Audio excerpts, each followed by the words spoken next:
My name is Colin Goddard. I'm a senior policy advocate at Everytown for gun safety, and I'm a survivor of the 2007 shooting at Virginia Tech.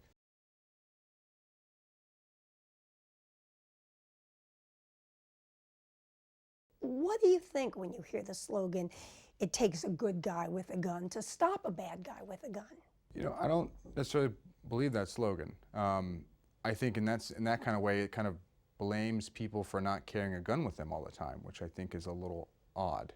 I look back at America, the country with 300 million guns in circulation already, one for every adult, that allows you to carry it practically everywhere you want to go in this society, and we have yet a gun violence rate that is 20 times higher than any other modern industrialized country. So my question is, at what point did things all of a sudden become safer for everybody?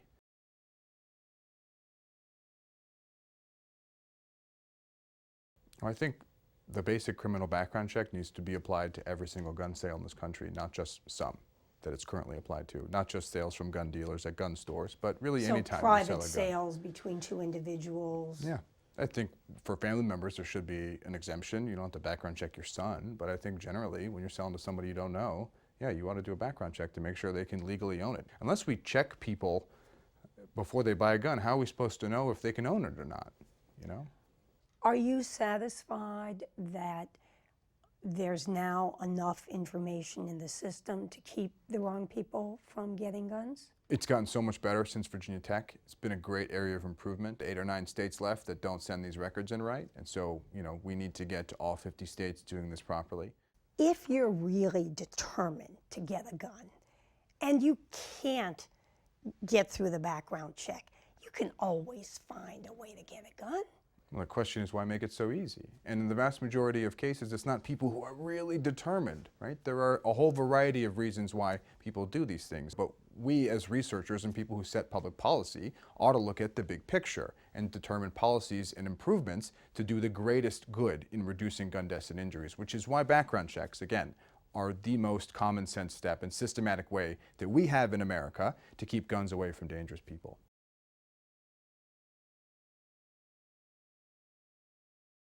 If you just said, okay, we are going to do a better job with mental health, this will all go away?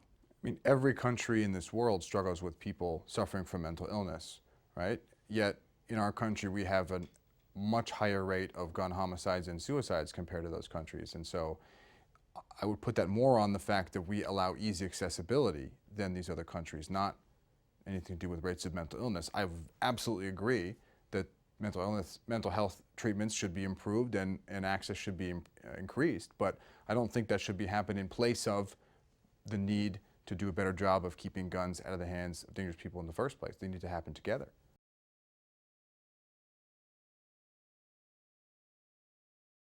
There are many, many people who really, really in their hearts believe that the whole secret of the United States is the Second Amendment, that the most important right we have is the right to own guns. So what do you say to people who say any form of gun control is a reduction of liberty? I think with every right in this country comes limitations and comes responsibilities, and I would ask them to weigh, the inconvenience of policies like background checks with the inconvenience of the 6 days that I spent in the hospital or the months of physical therapy of someone who survives a gunshot.